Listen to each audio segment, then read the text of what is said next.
कि इस वक्त जो स्थिति है बीजेपी की, हर तरफ से अगर आप देखिए, चाहे वो कोविड का मामला हो, स्वास्थ्य का मामला हो, पंचायत चुनाव का मामला हो, करप्शन का मामला हो, भीतरघात का मामला हो, या फिर योगी जी और केंद्रीय नेतृत्व के बीच में जो एक तरह के मतभेद हैं, हर तरह से बीजेपी की जो स्थिति थी 2017 में कि जहां आपको जीतना है, जहां आपका रथ बढ़ता जा रहा है रुकने के नाम, आज वही रथ जो है मुझे लगता है कि उसके पहिए दलदल में फंसे हुए हैं।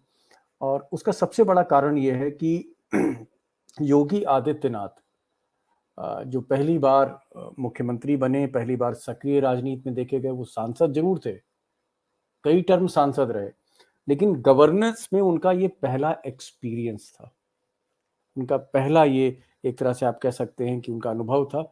और इस अनुभव में जो उनका प्रदर्शन देखने को मिला है, मैं कहूँगा कि चाहे प्रशासन का मामला हो, या कानून व्यवस्था का मामला हो, या अपने विधायकों को साथ ले जाने का मामला हो, या अपने कैबिनेट कलीग्स को एक साथ एक दिशा में, उसमें वो असफल हुए। ये पहले मुख्यमंत्री थे,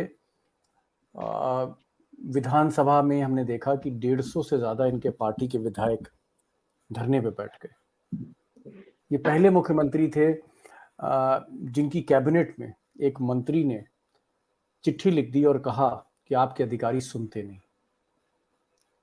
ये पहले मुख्यमंत्री रहे जिनकी उप मुख्यमंत्री से बनी नहीं, निभी नहीं। केशव प्रसाद मौर्य की मैं बात कर रहा हूं। तकरीबन इनको 4 साल लग गए केशव प्रसाद मौर्य के घर जाने में। तरह तरह के मतभेद। दूसरा, हमने ये भी देखा कि जून में जिस तरह से दूसरी लहर आई कोविड की, और जिस तरह से तबाही दिखी पूरे उत्तर प्रदेश में, दवा नहीं है, ऑक्सीजन नहीं है, अधिकारी हो या राजधानी में रहने वाले बहुत से संभ्रांत बड़े लोग, नागरिक, हमने उनको देखा कि उनको ऑक्सीजन नहीं मिल रही। गांव की तो हम कल्पना कर ही नहीं सकते हैं। और वहां जो एक, मैं कहूंगा कि प्रचंड बहुमत की सरकार प्रचंड रूप से विफल रही, और स्थितियां यहां तक पहुंची कि केंद्रीय नेतृत्व ने यह फैसला लिया कि त्रिवेंद्र सिंह रावत के बाद अब इनकी भी छुट्टी कर देनी चाहिए। अगर उत्तराखंड के मुख्यमंत्री त्रिवेंद्र सिंह रावत, जो संघ के प्रचारक रहे, अगर उनको बीजेपी हटा सकती है, और उसके बाद तीरथ सिंह रावत को भी हटाए, दो मुख्यमंत्री हटा सकती है उत्तराखंड में। यूं ही नहीं, मैं बन जाता हूं। रोज पहले किरण का छोर ढूंढने निकल जाता हूं। धूप छांव दिन रात की परवाह किए बिना बढ़ता जाता हूं। तब कहीं उस उम्दा अनुभव को दुनिया तक पहुंचा पाता हूं।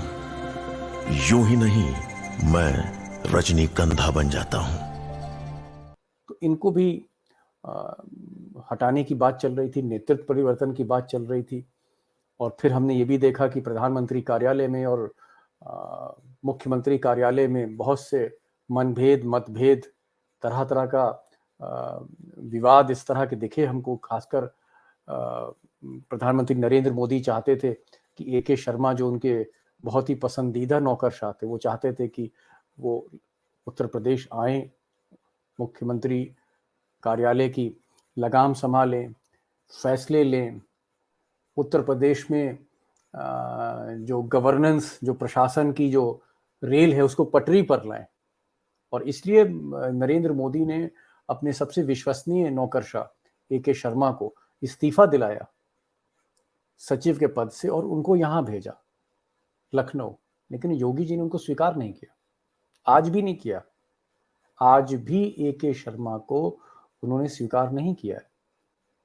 तो ये जो मतभेद थे, छोटे छोटे मतभेद, जो धीरे धीरे बड़े होते चले गए। तो ऐसी परिस्थितियों में मुझे नहीं लगता है कि योगी आदित्यनाथ किसी भी सूरत में, अगर मैं ये कह दूं कि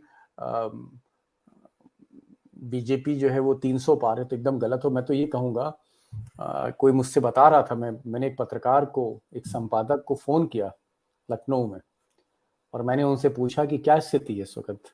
तो उन्होंने कहा कि मेरा नाम मत लीजिएगा, और जाहिर तौर पे वो अखबार विज्ञापन से चल रहा है योगी जी के, तो वो नाम तो नहीं उनका मैं ले सकता हूँ।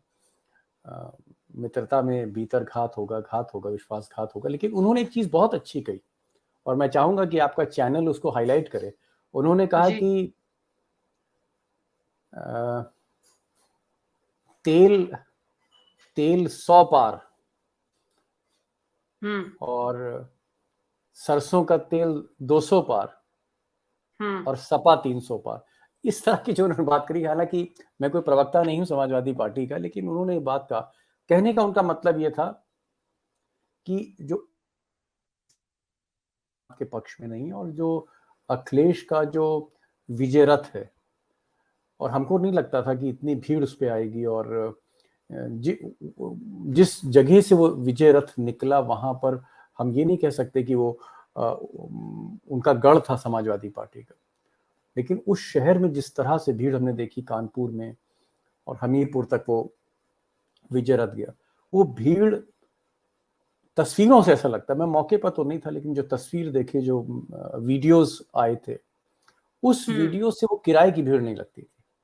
और आप हमसे जुड़े रहने के लिए सब्सक्राइब करें YouTube पर, फॉलो करें Twitter पर और लाइक करें Facebook पर। और ज्यादा जानकारी के लिए आपको टाइप करना होगा सिर्फ न्यूज़ नशा।